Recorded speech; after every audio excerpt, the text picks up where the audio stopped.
So guys, আপনারা যখন software চালাবেন কিছু প্রবলেম ফেস করতে পারেন। যেমন ধরেন আপনারা 5-6 জন গ্রুপ মিলে কিছু কফি এবং কিছু খাবার অর্ডার করলেন। এখন আপনাদের কাছে ফুল ক্যাশ নাই। যেমন এখানে দেখেন টোটাল বিল হয়েছে 1590 টাকা।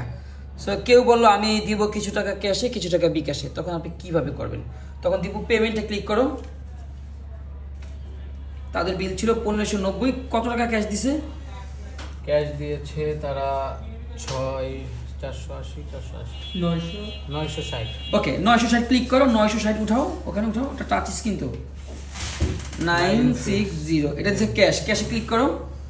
ক্যাশে, এই ক্যাশ। হ্যাঁ ক্যাশে ক্লিক করো। এখন বাকি দেখাচ্ছে কত টাকা? 630। এখন অল দাও। অল। এটা কিসে দিছে? বিকাশ। বিকাশে ক্লিক করো। Wow, you are great. Yes. হয়ে গেছে। সো এইভাবে করেও চাইলে আপনি আপনার ক্যাশ অপারেট করতে পারেন। Thank you.